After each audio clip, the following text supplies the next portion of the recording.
കൂട്ടുകാരെ, ഞാനിന്നിവിടെ ഒരു പരീക്ഷണമാണ് കാണിക്കുന്നത്. ഈ പരീക്ഷണത്തിന് ആവശ്യമായ സാമഗ്രികൾ ഇവിടെ വെച്ചിട്ടുണ്ട്.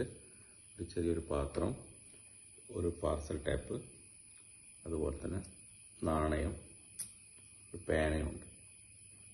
ഇനി നമുക്ക് പരീക്ഷണത്തിലേക്ക് കടക്കാം. ഈ പാത്രത്തിൻ്റെ മുകളിലായി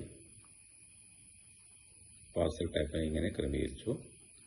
ഇതിൻ്റെ മേലെയായിട്ട് നാണയത്തെ വെക്കുകയാണ് ചെയ്യുന്നത്. ഇനി നമുക്ക് ഈ നാണയത്തെ പാർസൽ ടാപ്പ് കൈകൊണ്ടെടുത്ത് മാറ്റാതെ, അല്ലെങ്കിൽ നാണയം നേരിട്ട് പാത്രത്തിലിടാതെ ഈ നാണയത്തെ അടിയിലത്തെ പാത്രത്തിലേക്ക് വീഴ്ത്തണം. അതാണ് ചെയ്യാൻ പോകുന്നത്. അപ്പോൾ നമുക്ക് പരീക്ഷണത്തിലേക്ക് കടക്കാം. എല്ലാവരും ഇവിടെ നിരീക്ഷിക്കാം. നമുക്ക് എളുപ്പത്തിൽ ഈ പേന ഉപയോഗിച്ച് ഈ നാണയത്തെ പാത്രത്തിലേക്ക് വീഴ്ത്താൻ പറ്റി. ഇത് എന്തുകൊണ്ടാണെന്ന് നമുക്ക് നോക്കാം. ഏതൊരു വസ്തുവും അതിൻ്റെ അവസ്ഥ തുടരാനുള്ള പ്രവണത കാണിക്കുന്നുണ്ട്.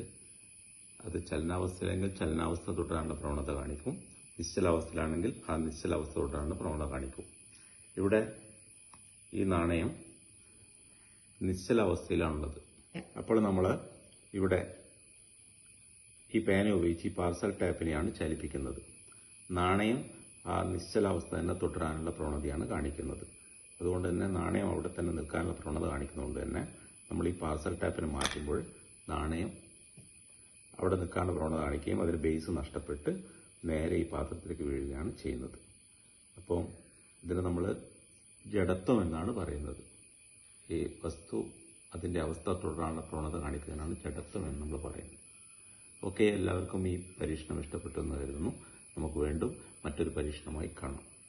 Thank you.